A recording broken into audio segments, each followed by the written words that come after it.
नमस्कार। मैं doctor Manju Ladla, associate professor SK government girls college Sikar. आज का हमारा टॉपिक है ब्रिटिश राजा या सम्राट।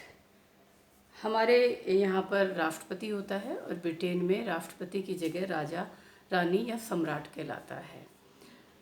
इसके बारे में जब अपन देखेंगे तो दो चीज़ देखते हैं। सबसे पहले राजा या सम्राट के बारे में क्या प्रावधान किए गए हैं, और दूसरे में अपन देखेंगे सम्राट की शक्तियाँ या सम्राट की सैद्धांतिक स्थिति।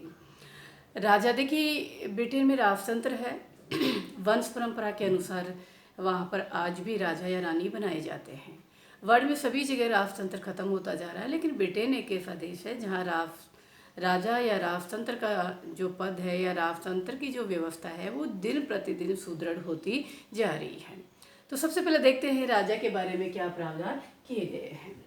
राजा के बारे में देखिए, सामान्यतः एक कानून बनाया हुआ है राजपथ और उत्तराधिकार के बारे में। 1701 का एक अधिनियम बनाया हुआ है। 1701 राजपथ और उत्तराधिकार नियम 1701 के तहत राजा के बारे में प्रावधान किए गए हैं। उसके तहत राजा अपना पद ग्रहण करता है।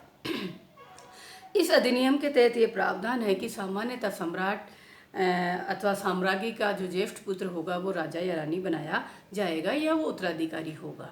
लेकिन यदि किसी सम्राट या साम्राज्ञी के कोई पुत्र नहीं है या किसी कारणवश वो राजा बनने की स्थिति में नहीं है, जैसे मान लीजिए पागल है या मंदबुद्धि है या कोई और कारण है कि उसको हटा दिया गया है या वो लायक नहीं है, तो इस बात का निर्णय फिर संसद करेगी कि किसको राजा बनाया जाए। तो सामान्यतः वंश परंपरागत होता है, और अगर ऐसी स्थिति आ जाती है तो संसद द्वारा इस निर्धारित किया जाएगा।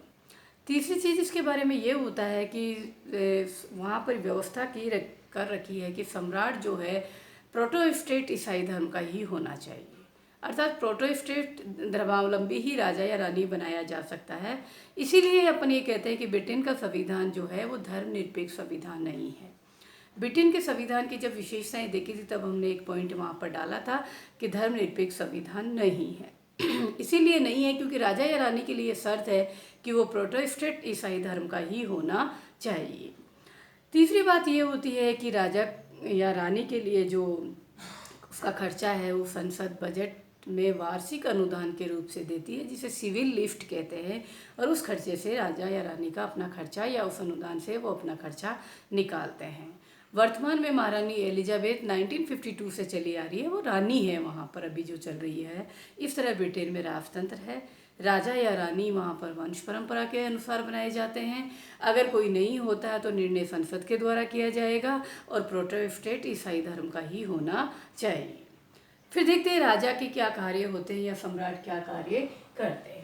राजा के कार्यों को हमने 6 पार्ट में डिवाइड किया है। सुविधा के लिए कार्यपालिका संबंधी शक्तियाँ, विधायी शक्तियाँ, न्यायिक शक्तियाँ, धार्मिक शक्तियाँ, उपाधियाँ देना और विशेष अधिकार राजा के। इन शक्तियों को देखने से पहले अपन एक चीज और देखेंगे कि राजा की शक्तियों के स्रोत क्या होते हैं, अर्थात राजा ने अपनी शक्तियाँ कहाँ से प्राप्त की है, शक्तियों के क्या स्रोत हैं। राजा की जो शक्तियाँ हैं वो 2 तरह से मिली हुई है, 2 स्रोत होते हैं। एक होता है राजकीय विशेष अधिकार या उसका परंपरागत अधिकार। कुछ शक्तियाँ ऐसी थी जो पहले राजा को सारी शक्तियाँ जब मिली हुई थी तब इस्तेमाल करता था।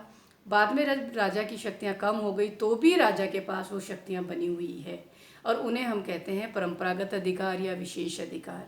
जैसे मान लीजिए प्रधानमंत्री की नियुक्ति करना है, संसद का अधिवेशन बुलाना है, राजा उस समय भी करता था और अभी भी करता है। तो कुछ कार्य या कुछ शक्तियाँ तो ऐसी है जो उसकी विशेष अधिकार या परंपरागत रूप से चले आ रहे हैं, और कुछ कार्य या शक्तियाँ जो हैं वो दूसरा जो स्रोत है संसदीय अधिनियम, अर्थात संसद ने कानून के माध्यम से राजा को कुछ कार्य दिए हैं, जैसे स्थानीय प्रशासन का निरीक्षण और निर्देशन करना, प्रशासनिक विभागों का निरीक्षण करना। ये कुछ कार्य ऐसे हैं जो संसदीय अधिनियम के माध्यम से या कानून के माध्यम से राजा को दिए हुए हैं।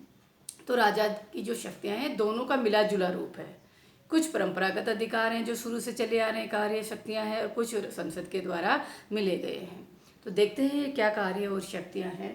सबसे पहले अपन लेते हैं कार्यपालिका संबंधी शक्तियाँ या कार्य। कार्यपालिका संबंधी शक्तियों में राजा बहुत सारे कार्य करता है या उसको बहुत सारी शक्तियाँ प्राप्त है। जैसे फॉर एग्जांपल मैं मोटे मोटे आपको यहाँ बताती हूँ।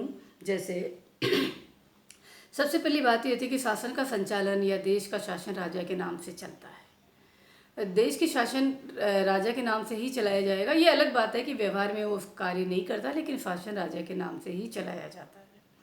दूसरा जो मेन काम होता है, राजा कार्यपालिका का अध्यक्ष होता है, इसलिए जो विधियां होती हैं उन विधियों को लागू करने का कार्य भी राजा करता है, लागू करवाता है।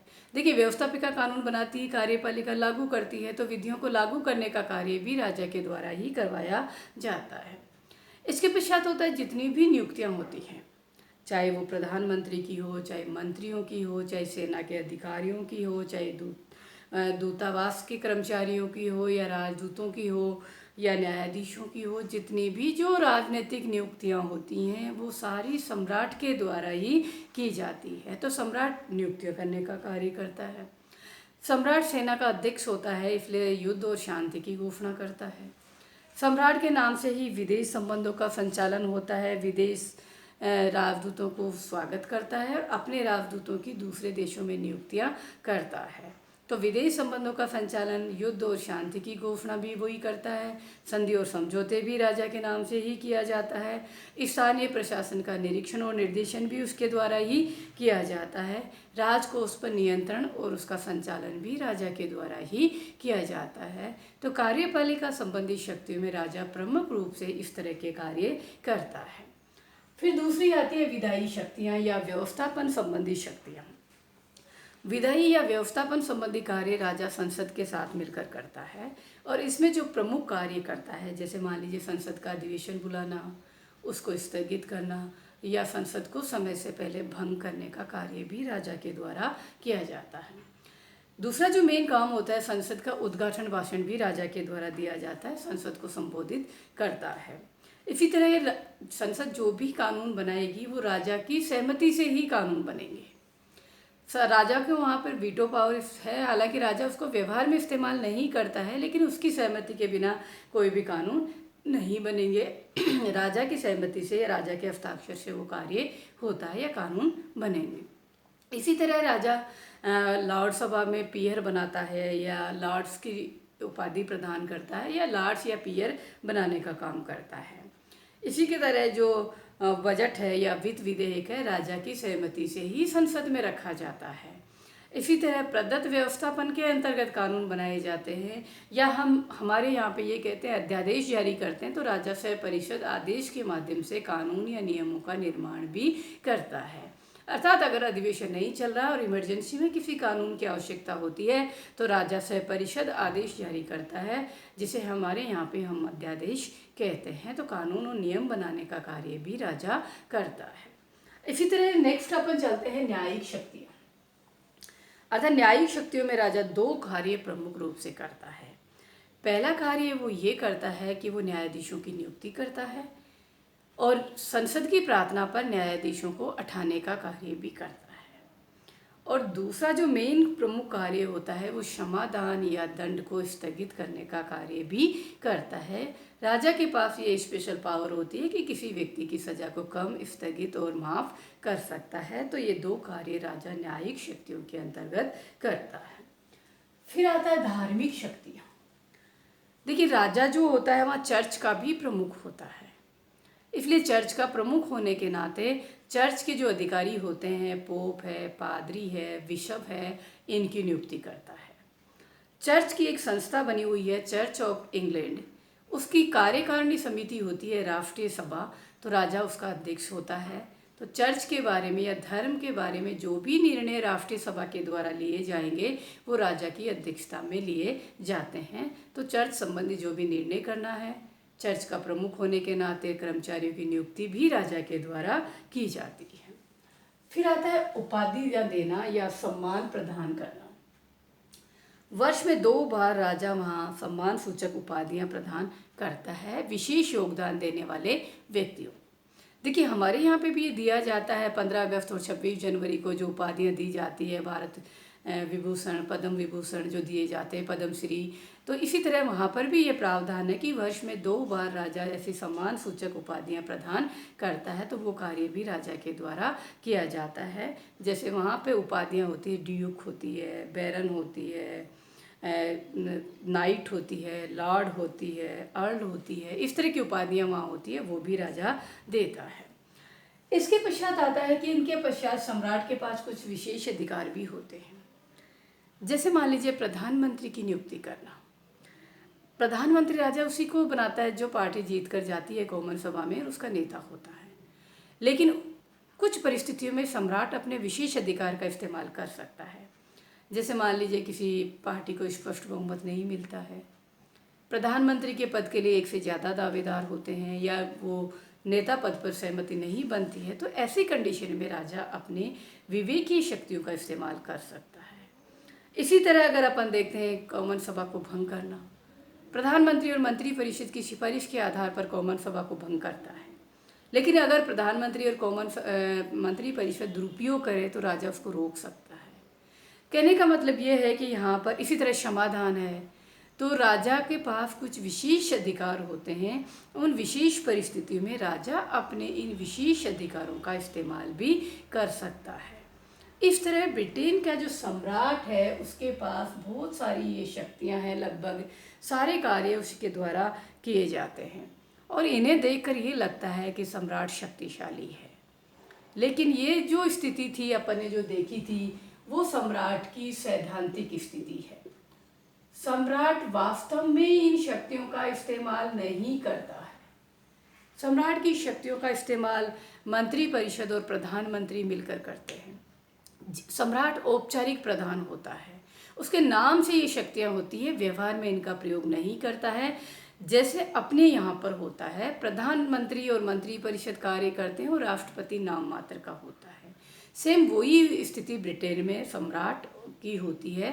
सम्राट नाम मात्र का होता है, औपचारिक होता है, यह सैद्धांतिक स्थिति है। व्यवहार में उसकी शक्तियों का इस्तेमाल प्रधानमंत्री और मंत्री परिषद करते हैं। इस तरह से सम्राट की ये सैद्धांतिक स्थिति थी। सम्राट के ये कार्य व्यवहार में कोई दूसरे प्रधानमंत्री और मंत्री परिषद करते हैं, उसको हम वास्तविक स्थिति के अंतर्गत देखेंगे। अपन अपनी अगली क्लास में सम्राट की वास्तविक स्थिति देखेंगे, उसमें फिर इन चीज़ों को डिस्कस करेंगे। तो सम्राट की ये कार्य है, ये शक्तियाँ, और इस तरह से इसके बारे में ये प्रावधान बना हुआ है। मैं यहाँ पे एक चीज़ आपको और स्पष्ट कर दूँ, राजा और राजमुकुट में क्या अंतर है। जनरली एक क्वेश्चन आता है ये इस तरह का, राजा और राजमुकुट क्या है। देखिए, पुराने समय में सारी शक्तियाँ राजा के पास ही होती थी, तब यह अंतर नहीं किया जाता था। लेकिन आधुनिक समय में राजा के पास ये शक्तियाँ निकलने लग गई, कम हो गई, तो ये अंतर किया जाने लग गया ब्रिटेन में राजा और राजमुकुट का। राजमुकुट से अगर अपन तात्पर्य देखते हैं तो एक ताज होता है, जब व्यक्ति को राजा बनाया जाता है तो वो अपने सिर पर धारण करता है। तो वो जो राजमुकुट होता है वो शक्तियों का प्रतीक होता है। जैसे किसी आदमी ने वो राजमुकुट पहना, उसको बनाया गया तो वो शक्तिशाली हो जाता है, वो शक्तियाँ आ जाती हैं।